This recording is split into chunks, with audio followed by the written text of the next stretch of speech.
Lors du sommet États-Unis-Afrique tenu en décembre dernier aux États-Unis d'Amérique, naturellement, Washington s'est dit favorable à l'octroi d'un siège de membre permanent au Conseil de sécurité des Nations Unies, et ce siège ce sera pour l'Afrique.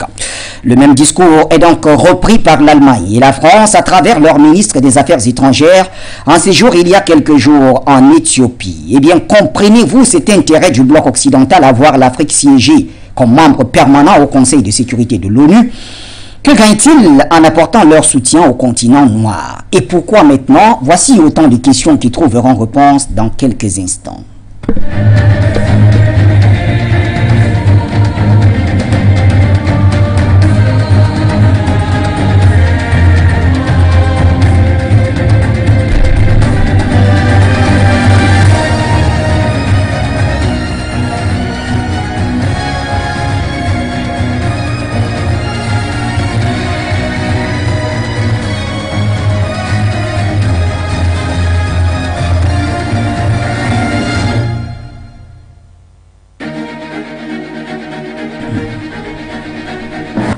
Bonsoir l'Afrique et bonsoir le monde. Bienvenue mesdames et messieurs à cette édition du Point sur l'actualité. Première édition de la semaine.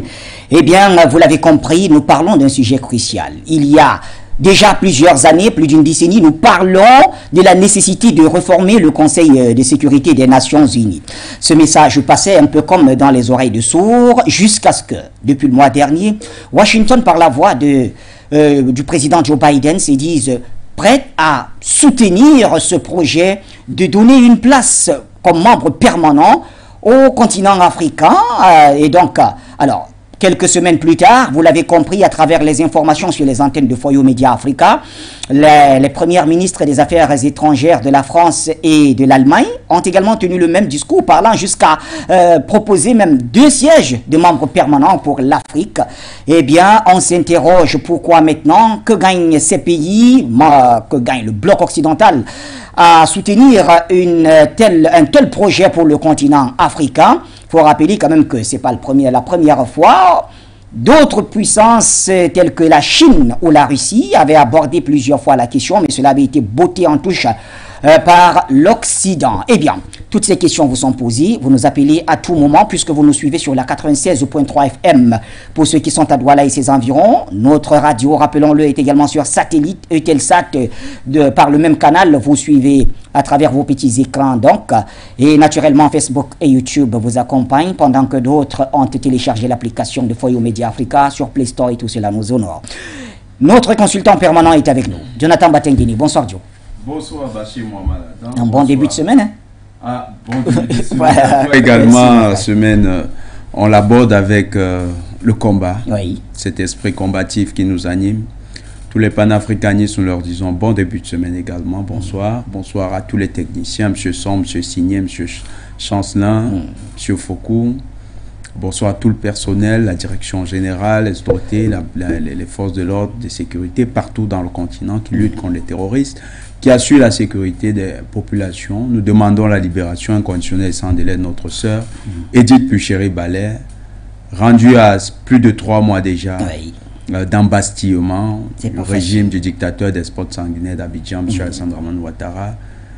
Vivement qu'elle soit libérée, parce que cette dame est une grande dame. Edith, courage, courage, nous sommes tous avec toi. Et nous dénonçons aussi l'organisation d'un pseudo-congrès panafricaniste au Maroc, annoncé par M. Ducé, ministre des Affaires étrangères du Togo. On ne voit pas sur quelle base ce congrès sera organisé en 2024.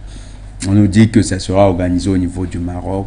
C'est une forfaiture, c'est une imposture. Ni le Togo, ni le Maroc, aucun de ces pays n'a la capacité actuelle de porter ce combat panafricaniste. Il est actuellement mené par des forces qui ne trouvent pas de véritable soutien, que ce soit pas au Maroc ou au Togo. Plutôt, ces 2 enclaves au service de l'impérialisme occidental.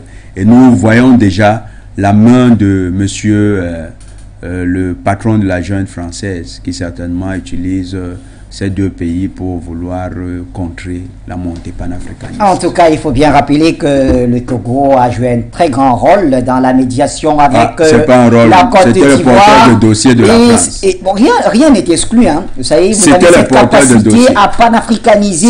C'est d'ailleurs là-bas qu'on a fait l'échange. Vous l'avez déjà fait. En tout cas, c'est tout le mal que l'on souhaite à nos amis du Togo. Nous allons saluer la présence parmi nous de notre géostratège attitré. Il s'agit de Charlie Kenyé en direct en duplex de Yaoundé, la capitale politique du Cameroun. Charlie, bonsoir. Bonsoir, Mohamed Bachir. Allô, je suis en direct, monsieur. En plein direct, le monde entier vous écoute, Charlie. Merci. Bonsoir, mon très cher frère et ami Mohamed Bachir. Bonsoir à mon frère et ami, mon très estimé frère et ami Jonathan Batengene. Je salue vos révérences, je salue vos sommités, je salue vos expertises. C'est un honneur pour moi d'être à vos côtés. Comme l'a si bien dit Jonathan Batengene, nous condamnons cette forfaiture justement de ce soi-disant, de ce pseudo-congrès panafricaniste qui se tiendrait du côté du Maroc. Le Maroc, il faut le rappeler, qui tout récemment, les images ont circulé beaucoup sur la toile. Le Maroc nous a montré la perfidie de ce pays-là, l'ignominie, pour ne pas dire la traîtrise de ce pays-là vis-à-vis de la race noire. Je précise bien la race noire. On a vu comment les autorités marocaines, les forces de police marocaines ont traité nos frères de couleur noire, tout simplement parce qu'ils portaient la peau noire sur leur corps. De ce côté-là. Donc, ce n'est pas ce Maroc qui peut organiser un congrès panafricaniste, je suis désolé. Le Maroc n'est très mal placé pour organiser tout ce qui a trait au discours ou alors à l'entité panafricaniste. Donc, vraiment, je suis désolé. Et de voir même des pays s'associer à ce Maroc-là, je crois que le Maroc, en réalité, aujourd'hui en Afrique, devait être boudé par tous les États qui se disaient panafricanistes. C'est un pays essentiellement raciste. Ils l'ont montré à maintes reprises. C'est l'équivalent de la Libye, il faut le dire clairement, et dans une moindre mesure de l'Algérie et de la Tunisie. Ce sont des États qui doivent encore prouver justement qu'ils sont dans l'optique de ce combat. Parce que s'il est vrai que ce sont des États maghrébins avec la peau blanche, il faut le reconnaître également qu'ils appartiennent au continent africain. Et s'ils se déterminent comme étant des Africains, ils doivent le démontrer par des actes. Et jusqu'à présent, en rien ces États ne prouvent par les actes qu'ils sont véritablement des États panafricanistes. À l'exception près de l'Algérie, j'ai dit à l'exception près de l'Algérie, même jusqu'à là encore c'est approuvé, le Maroc n'a en rien les gemmes de pouvoir porter un combat ou alors un congrès panafricaniste. Donc, je rappelle une fois de plus, je salue cette brillance de Jonathan Batengene véritablement s'indigner face à cette imposture, à cette forfaiture. Je salue vos milliers de techniciens par qui nous pouvons mettre de par le monde. Il faudra rappeler que Forum Média aujourd'hui est une référence à l'échelle internationale. Je le disais tantôt, je salue vos sommités, je salue nos milliards de téléspectateurs, je salue la galaxie panafricaine, je salue tous ceux et tous celles qui ne cessent de nous soutenir au quotidien, je salue les éléments des forces de défense et de sécurité qui sont engagés sur l'ensemble du triangle national pour maintenir la sécurité dans ce pays. Je salue également tous les éléments des forces de défense à l'échelle africaine qui sont engagés à protéger justement nos États africains contre le terrorisme. Merci, cher Charlie Kenyé. Je voudrais bien rappeler quand même le rôle que le Maroc a joué au moment où il y avait ce fameux congrès panafricaniste qui a voulu qu'il y ait une tendance de Casablanca. Et bien sûr... Qui a détruit l'Union africaine. En tout cas, monsieur, on aura l'occasion de revenir sur ce sujet. Je vois comment il peut être très passionnant. Eh bien, parlons d'abord de ce Conseil de sécurité des Nations Unies, où depuis des décennies, l'Afrique a réclamé un siège permanent pour avoir quand même son mot à dire, pourquoi pas avec droit de veto, mais cela n'avait pas été fait. Même ses alliés russes et chinois ont beau essayer, ça n'a pas marché. Aujourd'hui, c'est quand même les voix les plus attitrées de l'Occident qui prennent parole. Après Washington, c'est au tour de Paris et Berlin, même s'il faut bien rappeler à nos jeunes téléspectateurs que Berlin ne fait pas partie des membres permanents du Conseil de sécurité des Nations Unies. Eh bien, pour ne rien inventer, nous avons préparé deux éléments que va d'ailleurs nous diffuser notre cher Signé à la réalisation. On va jouer les deux, hein, peu importe l'ordre de passage, c'est juste pour écouter à la fois Joe Biden et bien sûr les ministres des Affaires étrangères de la France et de l'Allemagne. Une sortie appréciée par le président. En visite depuis jeudi en Éthiopie pour soutenir la paix au Tigré. Annalena Baerbock, la ministre allemande des Affaires étrangères, a annoncé qu'elle et son homologue française soutiennent conjointement 2 sièges permanents pour le continent africain au Conseil de sécurité des Nations Unies. La ministre française des Affaires étrangères et moi-même avons souligné qu'en tant que partenaire européen et en tant que membre de gouvernement, le monde de 2023 n'est pas celui d'après la Seconde Guerre mondiale. C'est pourquoi nous soutenons l'idée de 2 sièges permanents au Conseil de sécurité pour le continent africain. Cela pour intensifier notre coopération. Car il est important de travailler ensemble au niveau bilatéral, au nom de nos peuples. La chef de la diplomatie allemande a également prôné une meilleure intégration du continent africain à la gouvernance mondiale, avec une place de l'Union africaine au sein du G20. Qualifiant l'absence de l'Afrique au Conseil de sécurité de l'ONU d'injustice qui doit être réparée, Moussa Faki Mahamat, président de la commission de l'UA, s'est félicité du soutien de la France et de l'Allemagne. Le président américain a plaidé jeudi à Washington en faveur d'une représentation permanente de l'Afrique partout et dans toutes les institutions mondiales, dont le Conseil de sécurité de l'ONU. C'était devant environ 50 dirigeants africains dans le cadre du sommet États-Unis-Afrique.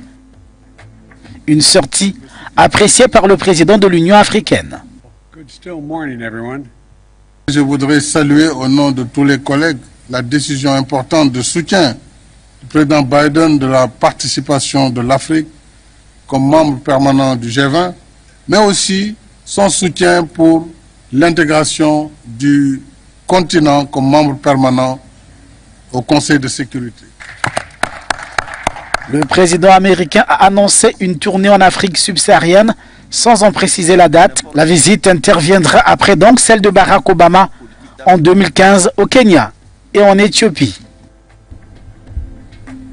Voilà, merci donc à signer à la réalisation pour ces 2 éléments qui nous permettent de planter le décor. Joe, je vous vois impatient de prendre la parole, mais je voudrais bien commencer par Charlie Kenyé. Charlie du côté de Yaoundé, la capitale politique du Cameroun. Alors Charlie, on a écouté, hein, on n'a rien inventé, vous l'avez suivi. Joe Biden, depuis le mois de décembre, avait déjà s'était engagé à soutenir une candidature, pourquoi pas une place pour l'Afrique au Conseil de sécurité, à côté de celui des G20 naturellement.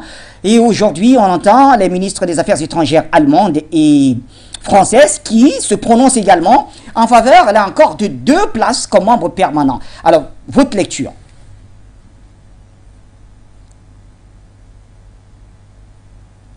Alors, le micro, je crois qu'il est fermé. Allô, vous me suivez? Voilà, là c'est bon, on vous écoute. C'est bon. Ok, d'accord. Je disais tantôt que ce sont des thématiques tellement sensibles. J'ai bien envie de rire quand je vois les représentants des affaires étrangères français et allemands plaider pour un siège de l'Afrique au niveau du Conseil de sécurité des Nations Unies. Mais bon Dieu, ce sont les mêmes gens qui ont opposé un non absolu à la Russie, à la Chine, lorsque justement ceux-ci également plaidaient pour une représentation de l'Afrique à ce même Conseil de sécurité des Nations Unies.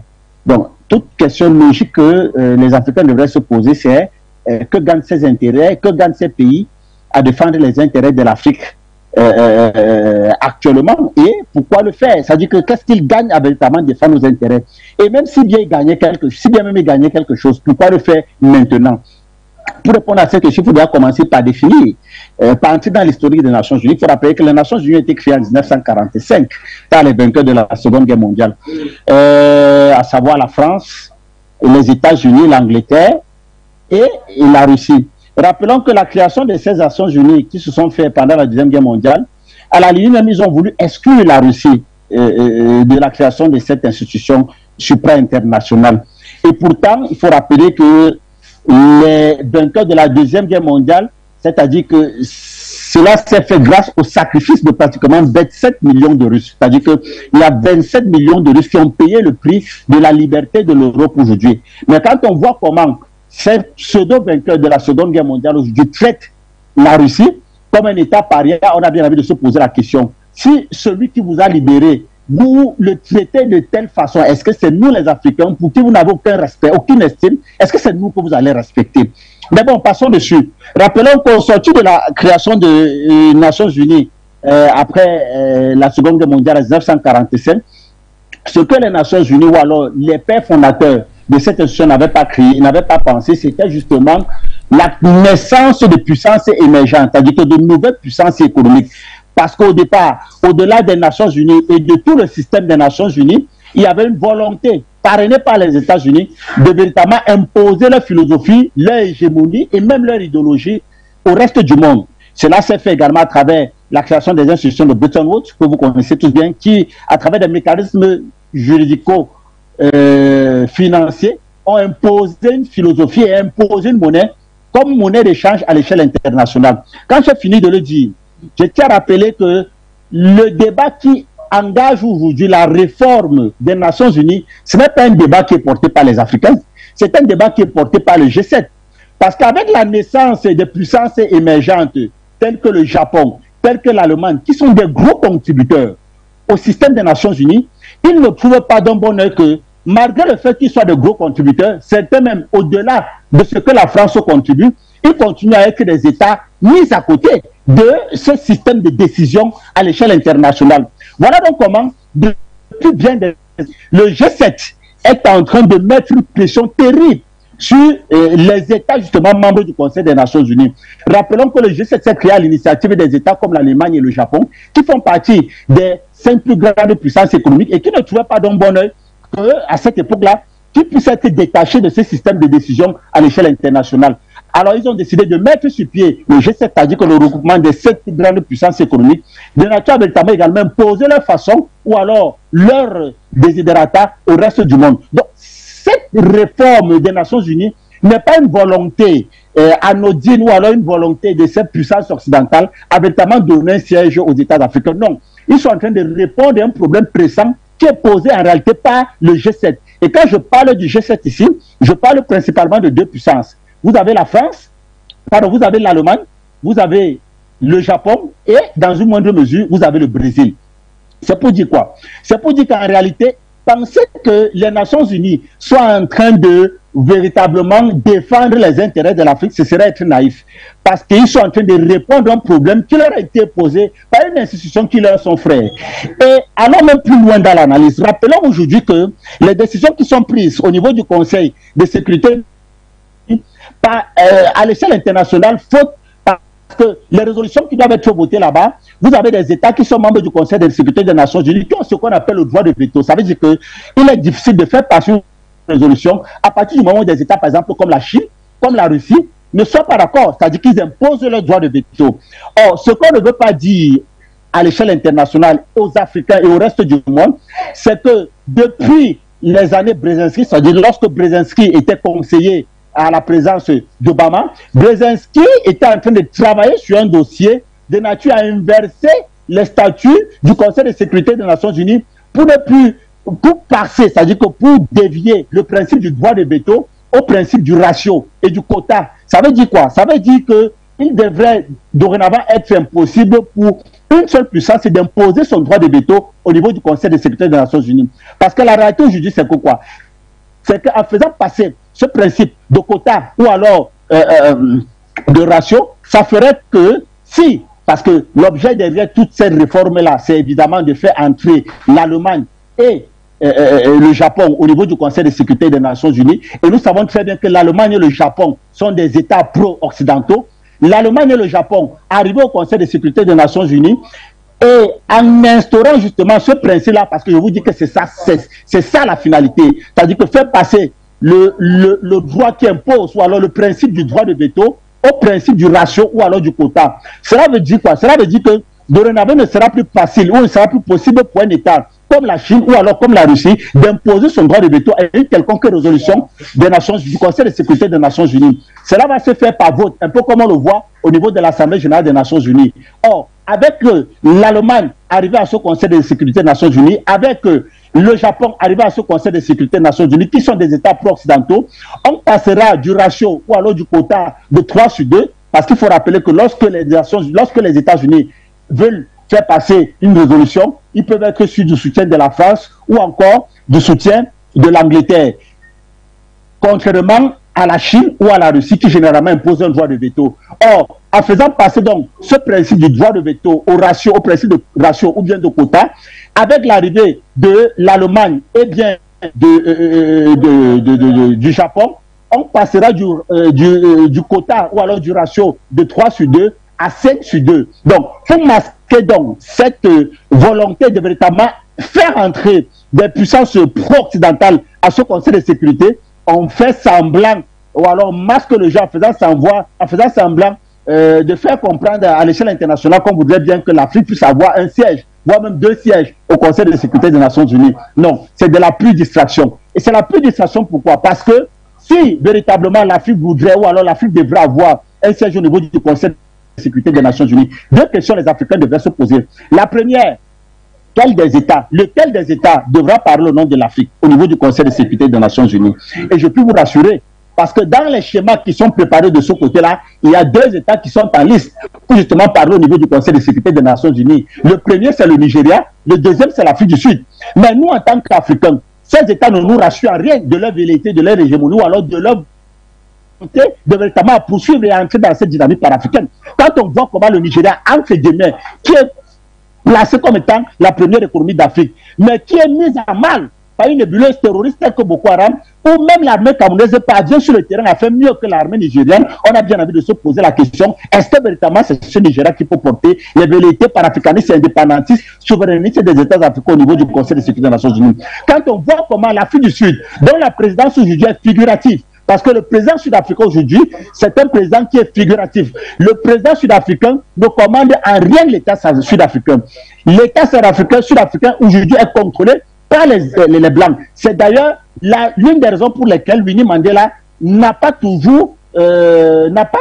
s'entendre avec le feu président Mandela. Donc aujourd'hui, est-ce que c'est cette Afrique du Sud qui est majoritairement, tant sur le plan économique et même sur le plan militaire, contrôlé par les Blancs? Est-ce que c'est cette Afrique du Sud qui parlera au nom des États africains? Je ne le pense pas. Ça, c'était la première problématique. Lequel des États parlera au nom des États africains? La deuxième problématique, c'est que faire partie du Conseil de sécurité des Nations Unies vous oblige à un certain nombre de cotisations.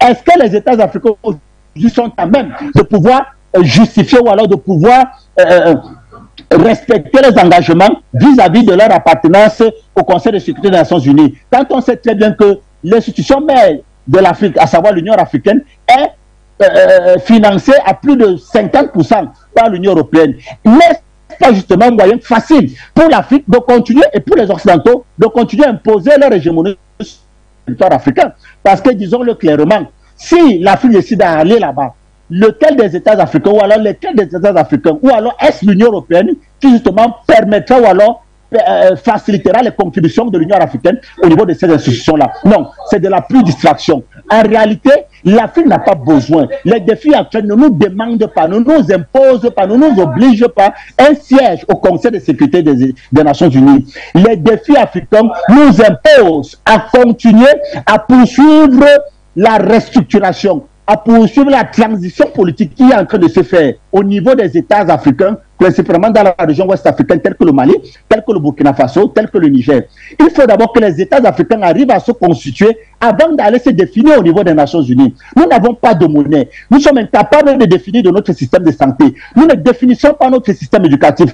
Dans quel objectif, dans quelle perspective on peut aller parler dans un conseil des gens comme celui de l'Union des Nations, du Conseil de sécurité des Nations Unies? Non, c'est de la pure distraction. En réalité, les États occidentaux, indirectement, sont en train de vouloir faire passer le principe du droit de veto qui les empêche aujourd'hui de faire passer un certain nombre de résolutions au niveau du Conseil de sécurité des Nations Unies au principe du droit de quota ou alors du droit de ratio. Voilà. Ça veut dire quoi? Ça veut dire que dorénavant, les votes au niveau du Conseil de sécurité se feront par rapport au quota. Ça veut dire que c'est la majorité qui devra l'emporter à travers la pseudo-démocratie. Voilà donc l'une des raisons pour lesquelles, pour faire passer ça, on impose donc ou alors on propose aux États africains de véritablement avoir un siège, mais l'objectif n'est pas les États africains, l'objectif ce sont ces puissances pro-occidentales qui depuis bien des années obligent et imposent un siège au niveau du Conseil de sécurité des Nations Unies parce qu'ils faisant partie des gros contributeurs de cette institution. Merci Charlie Kenyé. En tout cas, tout est dit, hein, j'ai envie de dire.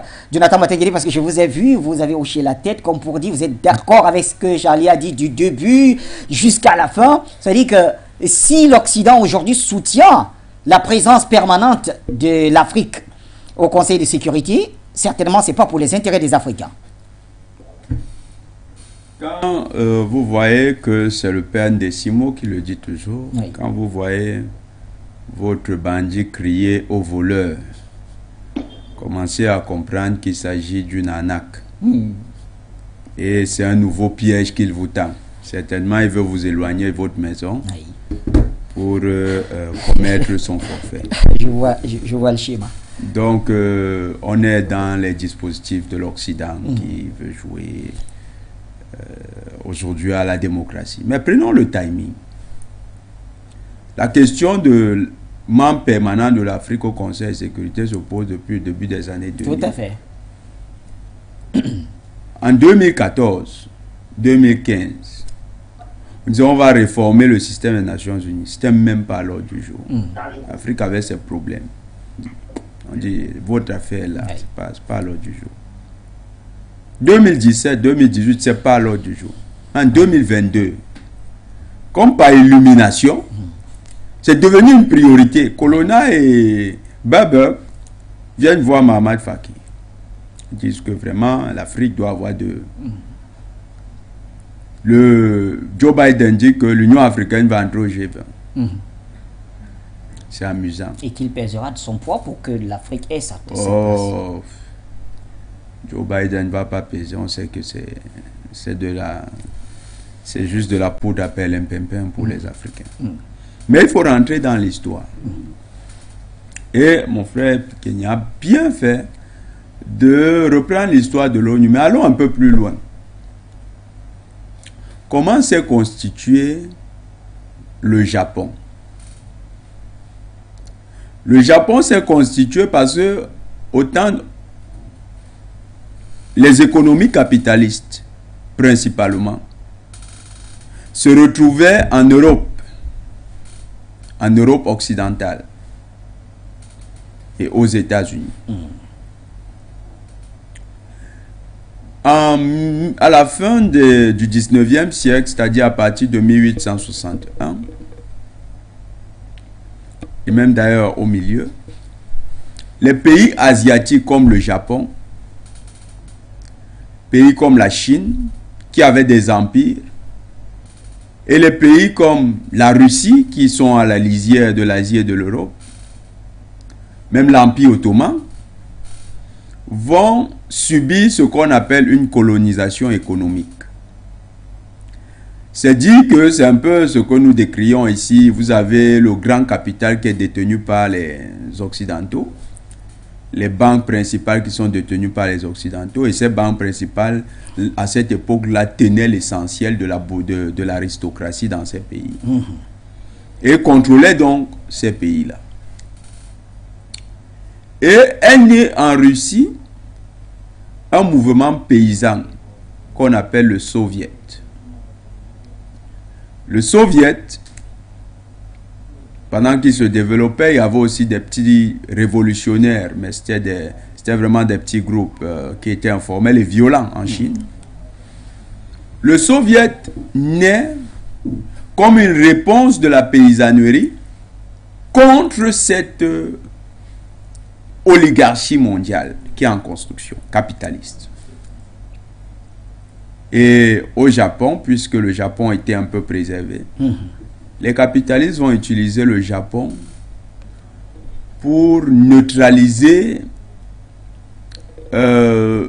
parce que la partie que colonise le Japon, c'est la partie où les empires, le grand empire chinois, de manière traditionnelle, c'est les peuples qui formaient le grand empire, qui avaient cette volonté de construire un empire.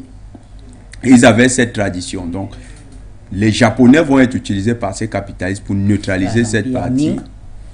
Il y avait les Ming, il y avait les Qing. Donc, mais il fallait maîtriser cette partie. C'est comme ça qu'ils vont inverser la tendance. C'est le sens de l'invasion japonaise en Chine. Les Japonais vont être utilisés par les États-Unis pour neutraliser donc par les capitalistes, pas forcément les États-Unis, parce qu'à l'époque c'est pas la grande puissance qu'on voit aujourd'hui. Donc ils vont neutraliser la Chine et ils vont aller en Russie essayer de neutraliser la paysannerie en misant sur les ouvriers. Et donc le soviet va être un peu compliqué, on va créer les partis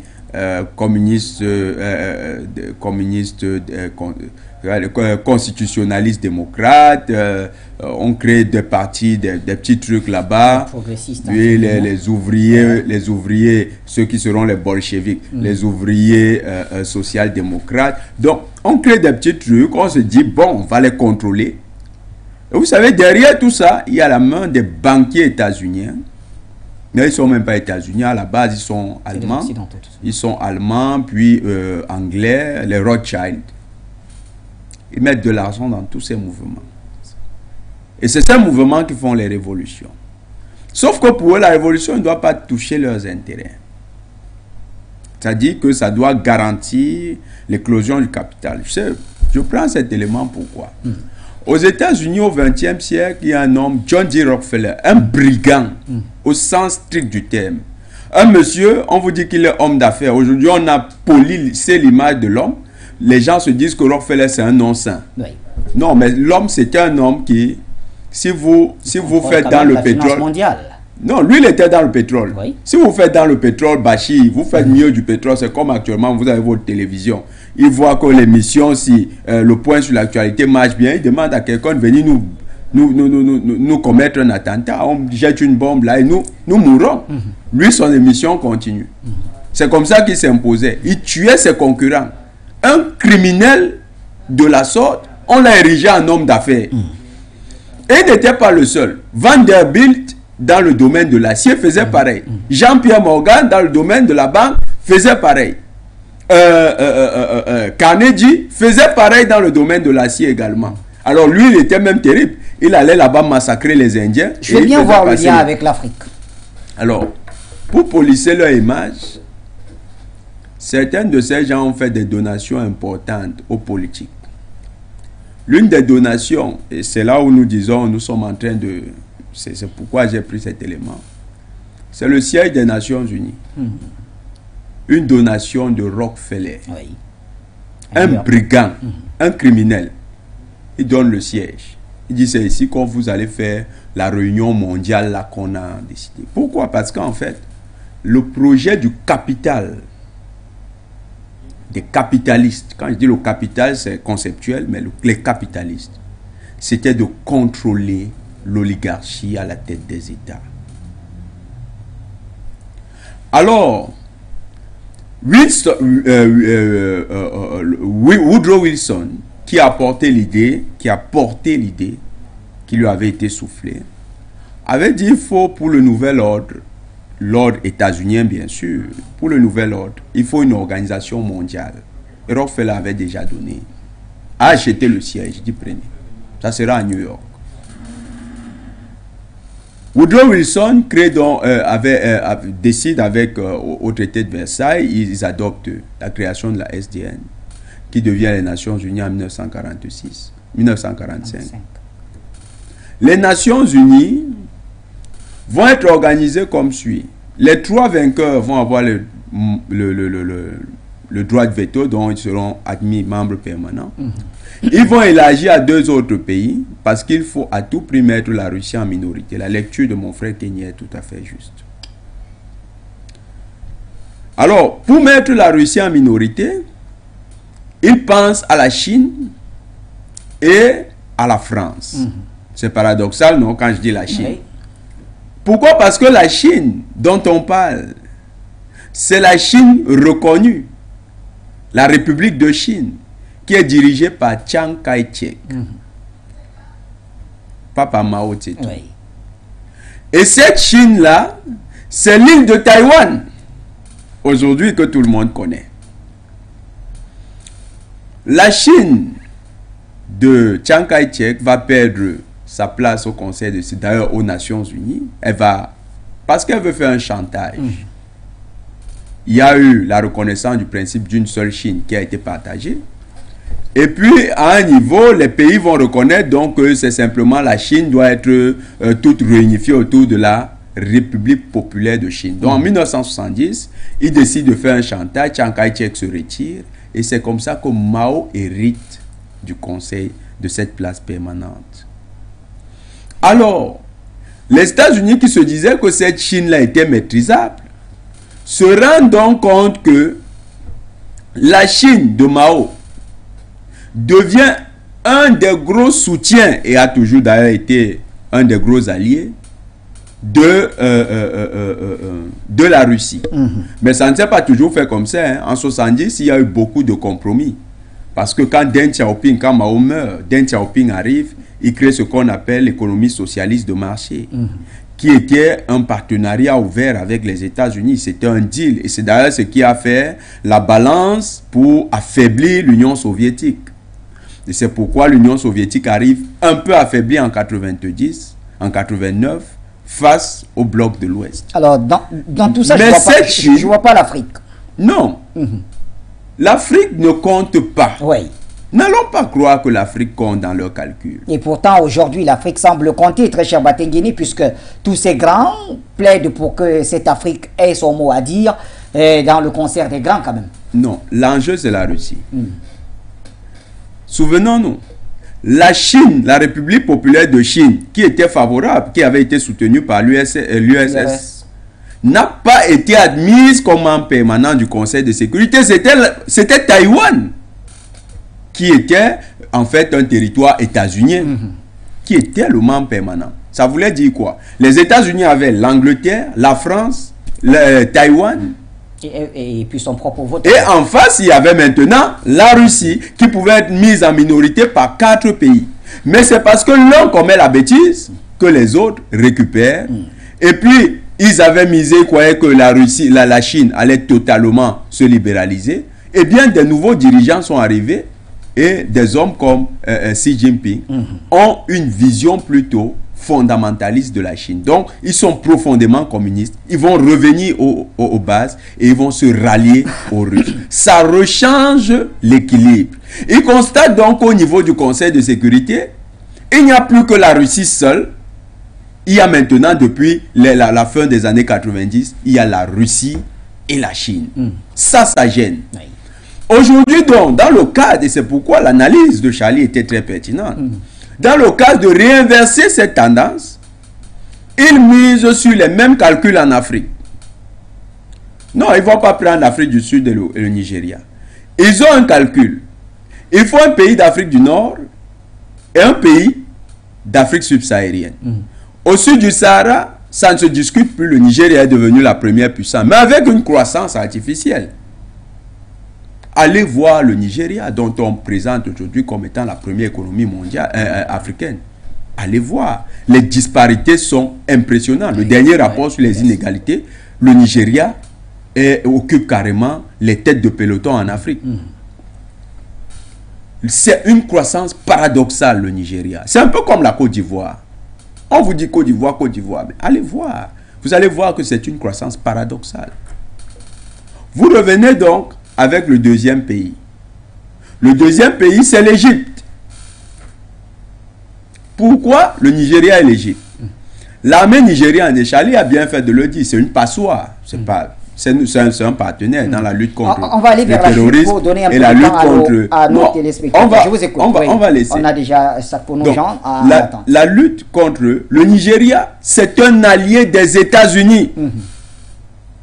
Tout ce qui se fait au Nigeria se fait avec le concours des multinationales, notamment une des multinationales de Rockefeller, ExxonMobil.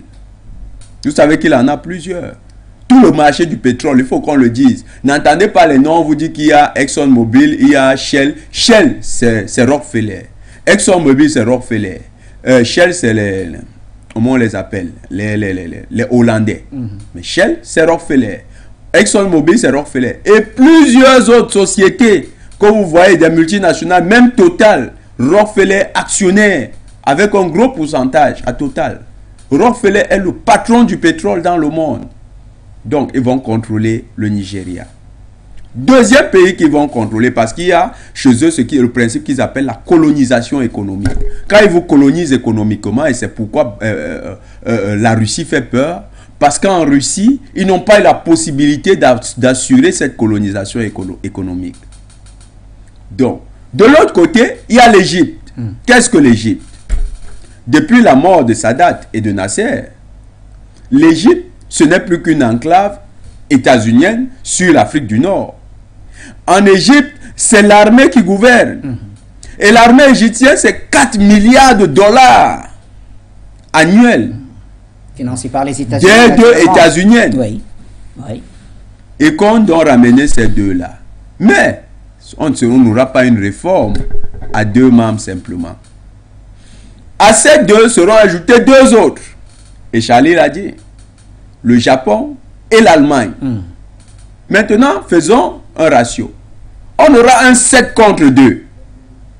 Et donc, bienvenue, ce sera la porte ouverte à de nouvelles iniquités dans le monde. C'est-à-dire, quand ils voudront agresser un pays, ils diront à ces 7, tout simplement. Ils diront, si 2 ne sont pas d'accord, 7 sont quand même d'accord, la démocratie l'emporte.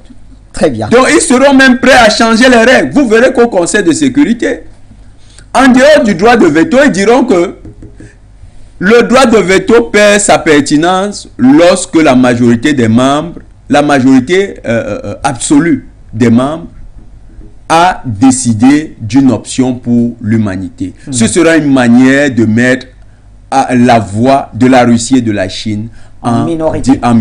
Merci Jonathan Batengene. Allons donner la parole à nos téléspectateurs. Vous le savez, notre temps il est court et pourtant il est très important. Moi, cette émission est grande, large, j'allais dire, plus on apprend. Jean Sapono, bonsoir cher ami depuis les États-Unis d'Amérique.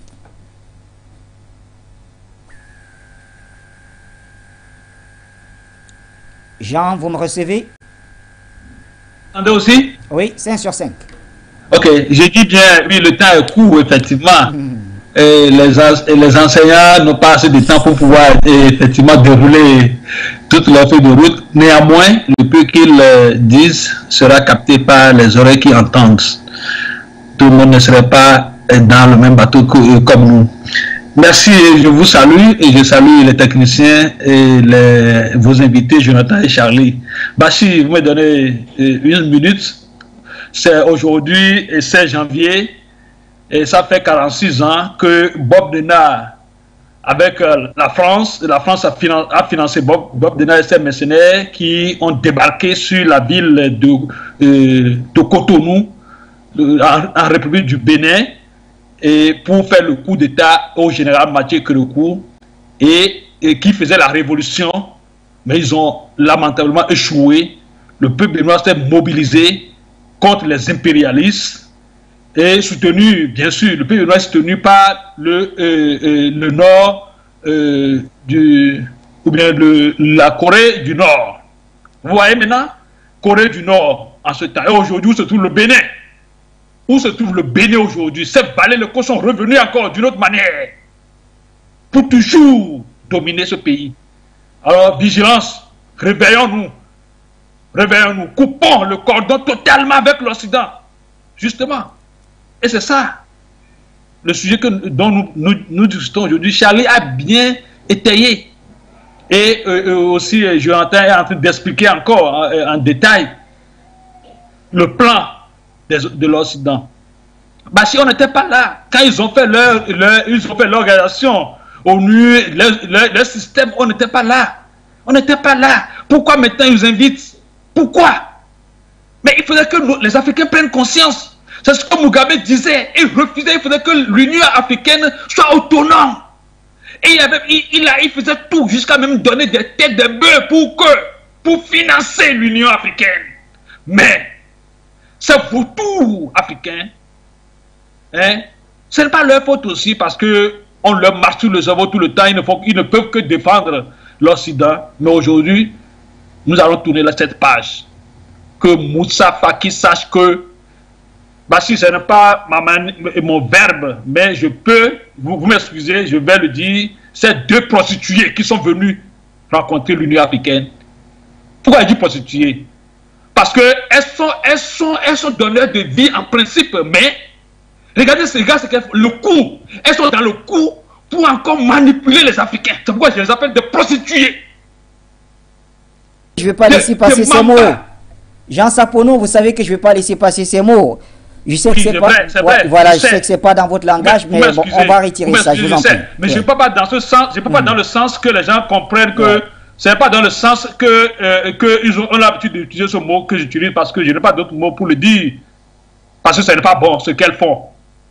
Regardez, ils n'ont même pas honte. Ce pays, Belgique et la France, venir à l'Union africaine pour dire aux Africains de soutenir l'Occident contre la Russie, de condamner la Russie, et maintenant pour dire oui, nous allons vous donner.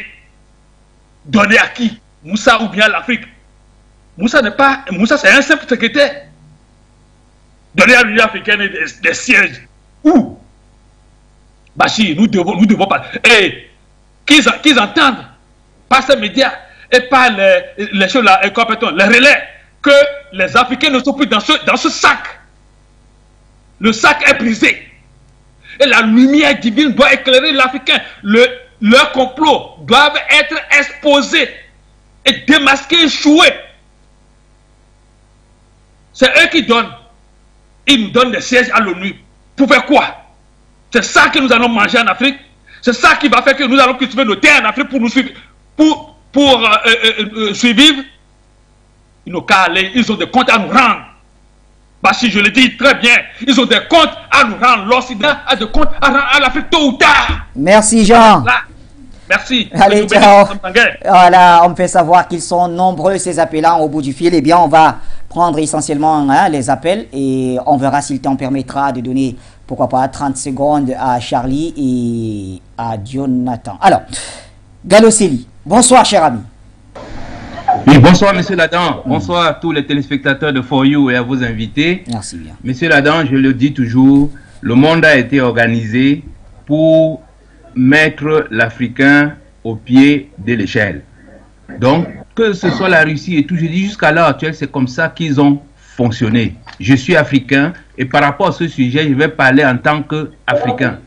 Donc, premièrement, méfiez-vous de ce qu'on appelle les produits frelatés.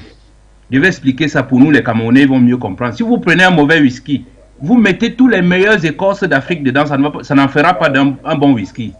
Cette organisation-là, qu'on appelle l'ONU, c'est une organisation frelatée.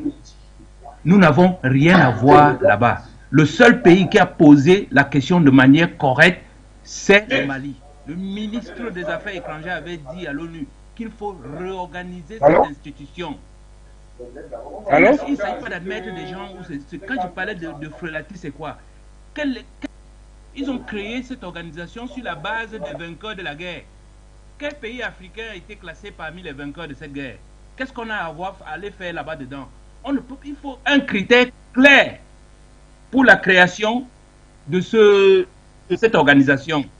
Tant que les critères ne sont pas clairs, nous n'avons rien à voir dans cette organisation. Et cela dit, mais pourquoi ces gens-là sont après l'Afrique maintenant à courir à gauche et à droite? Ça nous ramène à une émission que vous avez présentée une fois, et je vous disais sur les BRICS, l'élargissement des BRICS, et je vous disais, j'ai peur que nous soyons en train d'aller vers une bipolarisation et toujours avec l'Afrique à la remorque. Vous vous rappelez de cette émission-là? Donc nous, on veut un monde multipolaire ou bien un ordre mondial organisé où l'Afrique a les pleins droits. Voilà la seule option. Nous ne voulons pas nous retrouver dans des pôles et tout. Alors, les Occidentaux agissent aujourd'hui parce qu'ils voient très bien que les BRICS sont en train de créer un autre pôle. Avec les mêmes outils, monsieur Ladan. Vous avez vu, ils ont créé une banque dernièrement. Je vous avais parlé de ces craintes-là. Ils sont en train d'aller comme le FMI et la Banque mondiale. C'est pareil, avec l'objectif toujours se sucrer sur le dos des Africains. Donc la seule façon pour nous, je vous avais dit, les banques arabes sont les seules qui offrent une structure bancaire qui peut scier à un développement vraiment mondial. Deuxièmement, la Russie, par rapport à la Chine et tout, mais la Chine est très prédatrice. La Russie, c'est le seul pays qui a quasiment toutes les mêmes richesses que l'Afrique. Donc elle ne va pas vers les autres avec un esprit extrêmement prédateur. Elle va vers les autres avec un esprit de coopération. Donc c'est pour ça que je dis, cette manœuvre-là a deux doubles intentions. Et c'est là où j'en viens pour conclure. L'intention de la démarche de ces Français, de ces Allemands qui débarquent en Afrique, elle est très simple. Ils se disent, face à cette situation, l'Afrique ne nous suivra pas. Même si le monde devient bipolaire, l'Afrique ne nous suivra pas. Alors, engageons une démarche qui peut encore nous donner 30 ou 50 ans de domination. Avec le même principe, diviser pour mieux régner. En mettant dans la tête des Africains qu'on va mettre 2 pays à l'ONU, c'est l'occasion de, je vous dis, de foutre du bordel dans les relations entre Africains. C'est-à-dire, demain, on ira voir le Nigeria en leur disant, vous savez, nous, on a décidé au Conseil de sécurité de faire de vous le pays qui va représenter l'Afrique. Mais l'Algérie ne veut rien comprendre. L'Afrique du Sud ne veut rien comprendre. Donc, on commence à cogner la tête des Africains sur quelque chose de totalement virtuel. Comme le disait Jean Sapono, ça nous apporte quoi? Mais vous allez voir les Africains se battre. Parce qu'on leur dit que oh, toi, on voulait t'admettre et l'autre a refusé, etc. Ça, c'est le premier piège. Le deuxième piège, comme le disait votre intervenant, M. Kenyé, c'est de prendre 2 pays qui ne représentent pas l'Afrique, qui sont des traîtres. Et à chaque fois qu'il y aura, comment ils appellent ça, une motion pour voter contre l'Afrique, on va envoyer ces pays-là pour venir le voter.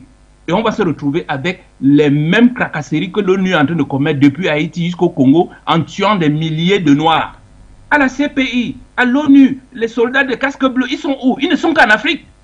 À la CPI, on ne juge que les Africains. Donc ces histoires-là, je dis, ça nous intéresse. Merci à vous, très cher Gallo Célie, en tout cas pour la participation. On va passer la parole certainement à notre ami Abou, depuis l'Angleterre. Bonsoir Abou. Bonsoir mon très cher frère Bachir Ladan. Je suis tellement content de te revoir ce soir. À cette première édition de la semaine, c'est effectivement le frère Abou depuis ma position en Angleterre. Je salue les 2 brillantissimes, Chadi Kenyé et Jonathan Batelguéné, les espoirs de la lutte, et tous les appelants, les techniciens, en particulier signés.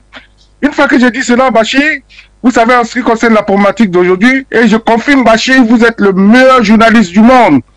En ce qui concerne la problématique d'aujourd'hui, lors de mon séjour avec vous là-bas, on avait parlé de l'ONU.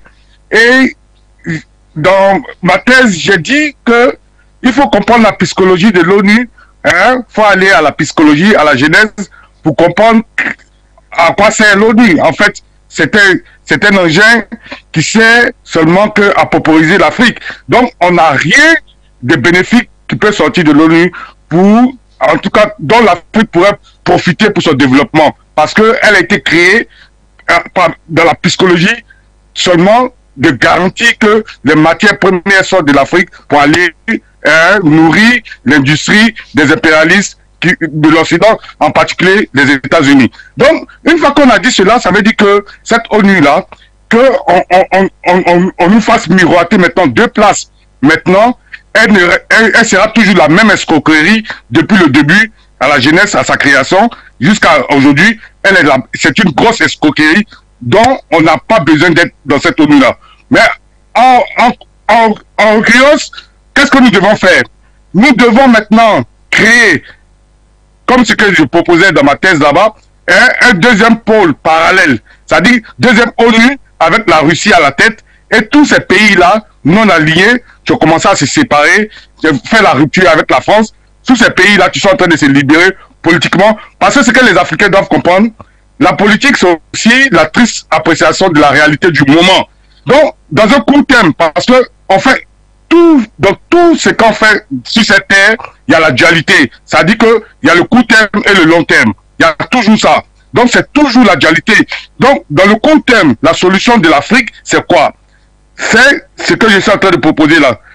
Un 2e ONU, où nous, on sera à la genèse. On sera assis à la table de la création de cette ONU-là, avec la Russie, tous les pays non alliés, que moi j'ai appelé l'axe du bien. Parce que l'ONU qui existe actuellement, c'est l'axe du mal pour moi. Donc, l'axe du bien, on crée notre monde avec les mêmes dispositifs, puisqu'on est en train de faire la banque BRICS, tout ça. Donc, on crée avec les mêmes dispositifs qu'eux ils créent, mais ils mettent ça au service du mal, qu'ils ont déjà créé, qu'ils mettent ça au service du mal, mais nous on met ça au service du bien. Parce qu'il n'y a rien de nouveau sous le soleil, il faut simplement utiliser l'instrument à bon escient. Donc cet instrument-là, c'est bien que les pays se mettent ensemble, mais c'est l'utilisation qui diffère. Nous maintenant, on va utiliser dans un commerce doux pour montrer qu'on peut faire les relations interpays dans le respect, dans le win-win.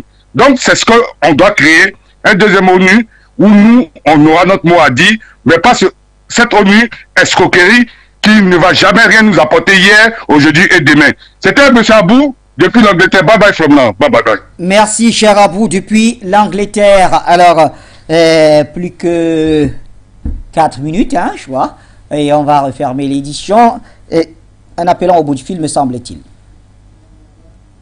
D'accord, notre ami de Cotonou va essayer de bien régler son appel, essayer de quitter de là où il y a des bruits, comme ça on pourra vous prendre facilement. Pendant ce temps, retournons vers Charlie Kenyé. Charlie, peut-être en 2 minutes. Alors, tout à l'heure, dans vos propos, vous avez estimé que reformer le Conseil de sécurité pourrait obliger maintenant à respecter pourrait obliger le pays africain à respecter un certain nombre d'engagements, tels que les cotisations, etc., etc.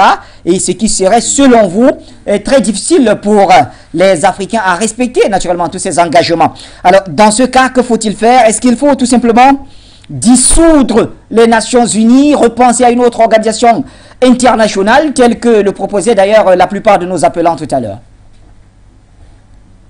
Le problème, c'est qu'il faut que les Africains comprennent, on ne devrait pas mettre la charrue avant les bœufs. On va étape par étape. Oui. En réalité, on ne devrait même pas s'intéresser à ce qui se passe actuellement au niveau des Nations Unies. C'est pas pour dire qu'il faut battre ça, il faut battre en brèche ce qui se passe là, parce qu'avec le principe de l'interdépendance des États, ce qui se passe ailleurs impacte également nos États. Mais ça ne devrait pas être notre priorité, parce que je continue de dire que c'est de la pure distraction. Pour comprendre ce que je suis en train de dire, est-ce que vous savez qu'à l'heure où je vous parle, les dynamiques qui sont en cours du côté de l'Afrique de l'Ouest, avec le Mali principalement, dans la nouvelle constitution qui est en cours de rédaction et qui sera proposée dans les jours à venir au peuple malien, intègre la sortie du franc CFA. Ça, c'est la première des choses. La deuxième des choses, c'est qu'il y a une dynamique de fusion en Afrique de l'Ouest entre la CEMAC et la CEAC. La finalité de cette dynamique de fusion, c'est également la sortie du franc CFA. Et à partir du moment où les États africains vont sortir du franc CFA, ce qu'on ne nous dit pas, et allez lire les analyses des experts, des économistes français, ils disaient clairement que la France, sans le contrôle sur le franc CFA, elle passera de 9e ou 10e puissance internationale à 24e puissance internationale. C'est-à-dire que loin derrière les pays comme la Turquie et comme le Nigeria. Ça veut dire quoi? Ça veut dire que la France sans l'Afrique, la France n'a plus raison d'être au niveau du Conseil de sécurité. Parce que c'est grâce également à travers le système France-Afrique et la paupérisation de l'Afrique à travers la monnaie CFA que la France parvient à maintenir ses cotisations au niveau du Conseil de sécurité des Nations Unies. Parce qu'un siège comme membre permanent du Conseil de sécurité des Nations Unies vous oblige des cotisations annuelles. Voilà pourquoi la France ne peut pas vivre sans l'Afrique.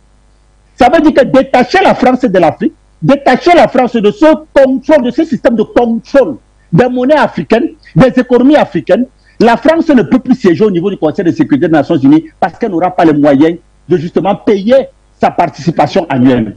Voilà donc l'enjeu derrière tout ça. Donc en proposant ce siège à l'Afrique, la France détache les enjeux des Africains qui sont en cours actuellement et qui se passent sur le continent africain à travers cette dynamique dont je venais de citer pour un possible siège au niveau du Conseil de sécurité des Nations Unies. En quoi un siège au niveau du Conseil de sécurité des Nations Unies donnera la réforme du système éducatif aux Africains, la réforme du système de santé aux Africains, la monnaie aux Africains, la souveraineté aux Africains? En rien du tout. Il est impératif pour les Africains de d'abord se constituer avant de penser à se mettre avec le monde. C'est ce que la Chine l'a fait. La Chine est restée fermée sur elle-même pendant un certain temps avant de s'ouvrir au reste du monde. On ne peut pas s'ouvrir au reste du monde comme ça. Autrement, on deviendra une forme de colonisation pire que celle qu'on a vécue durant la période de l'esclavage et de la colonisation. Donc, c'est ça les enjeux. Voilà pourquoi je vous ai dit tantôt dans ma première prise de parole que c'est de la pure distraction. Ça ne nous aide à rien, ça ne nous sert à rien. Surtout que c'est un schéma qui est pensé et qui n'intègre pas les volontés africaines. Parce que depuis bien des années, l'Afrique demande justement à avoir un siège à ce conseil-là, que jamais on ne nous a pris au sérieux. La Russie et la Chine, qui sont membres de ce conseil, ont justement demandé à ce que l'Afrique soit représentée là-bas, on ne leur a jamais pris au sérieux. Et on se lève un beau matin, on dit qu'on voudrait bien que les Africains soient représentés là-bas. C'est de la distraction. En réalité, c'est un moyen de pression qui a été fait par les puissances du G7, parmi lesquelles, j'insiste dessus, l'Allemagne et le Japon, qui justement voient d'un très mauvais œil le fait que, malgré le fait qu'ils soient des gros contributeurs à cette institution, ils ne soient pas membres du Conseil des décisionnels. Voilà pourquoi donc on fait semblant de faire comprendre aux Africains qu'ils ont également une table à cette siège. Ils ont une place sur la table en tout cas. En réalité, merci. Ils ne sont pas intégrés dans cette dynamique-là. Merci Charlie. En tout cas, j'attends de lire votre prochaine chronique là-dessus, puisque il faut aller sur la page de Charlie également, vous régaler de ce côté-là. Chaque semaine, il y a une nouvelle publication en tout cas qui a trait à l'actualité géostratégique. Si vous me permettez, Bachir, si vous me permettez, en 10 secondes. Oui. Si vous me permettez, en 10 secondes. Je vous en prie. J'aimerais également interpeller vos téléspectateurs de dire que j'invite la conscience africaine à véritablement me suivre sur ma page. Oui. Charlie Kenyé officiel. Oui. Charlie avec Y. Oui. Kenyé, K-E-N-G-N-E officiel. Oui. Sur ma page Facebook où véritablement, comme vous l'avez dit, je m'attelle au-delà justement de cette représentativité au niveau des médias à faire le maximum d'articles, le maximum d'analyses de nature avec ta main, expliquer aux Africains les enjeux. Et justement, je travaille actuellement sur 3 grands articles. Le premier, c'est la problématique au niveau du Gabon avec la question électorale. Vous savez qu'il y a eu un nouveau gouvernement qui est arrivé là-bas récemment, avec l'arrivée d'un certain Bilizé. Je suis en train de travailler dessus. D'ici 3 ou 4 jours, je vais publier mon article sur le Gabon qui est presque terminé. Et également, je travaille sur cette problématique de conseil de l'Afrique, d'un siège de l'Afrique au niveau du Conseil de sécurité des Nations Unies. Donc, j'interpelle les Africains véritablement à s'abonner à ma page, à la partager de nature, véritablement rester connectés sur l'actualité. Ce que je pense pour le continent africain. Je vous remercie. Merci en tout cas, Charlie Kenyé, rassurez-vous. Le PDG ne m'en voudra pas pour ça. C'est la moindre des choses qu'on puisse faire pour vous, très chers amis, le temps consacré à nos antennes. Jonathan Batengeli, alors, comment on ressort de cette édition? En fait, la crainte n'est même pas pour la France. Les États-Unis ont peur. Les États-Unis ont peur parce que la Russie est en train d'engager la dédollarisation de l'économie. Oui.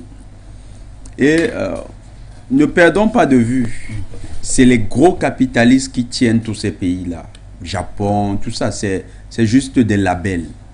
Derrière, le grand capital est en œuvre. Et ce grand capital a peur de quelque chose. Parce qu'il a posé tous ses investissements dans le dollar. Parce qu'il a tout réalisé dans la sécurité du dollar, qui est assurée par l'armée états-unienne. Ce grand capital, c'est que la dédollarisation qui est engagée, c'est le retour des souverainetés. Souvenons-nous, les grands empires ne meurent pas parce que les gens en avaient marre des rois. Oui.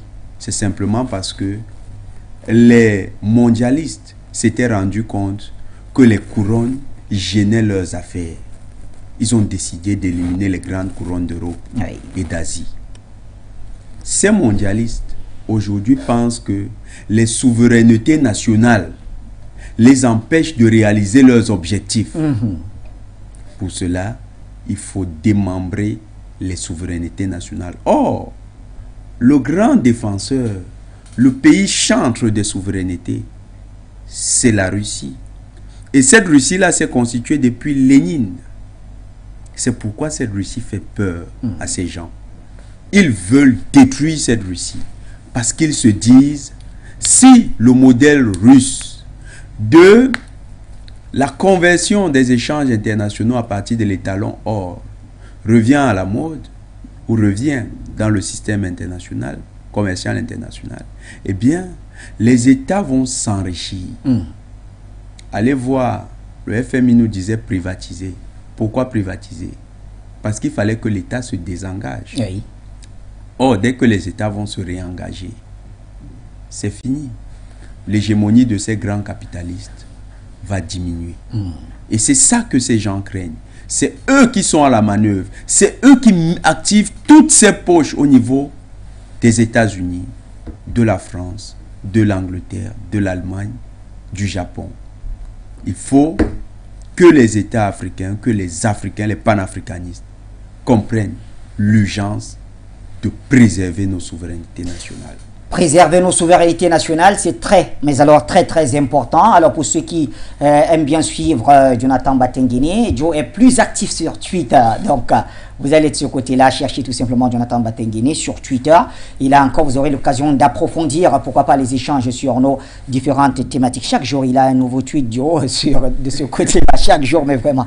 Donc, en tout cas, il nous permet de mieux échanger avec la grande galaxie panafricaine et même au-delà, puisque beaucoup de trolls aussi, entre de ce côté-là. Merci à vous, Joe, et à Charlie Kenyé, et à toute la grande équipe qui nous a permis de produire cette merveilleuse émission, vraiment. La première qui annonce certainement de très belles émissions au courant de la semaine. On se retrouvera demain à la même heure pour le même programme, Inch'Allah.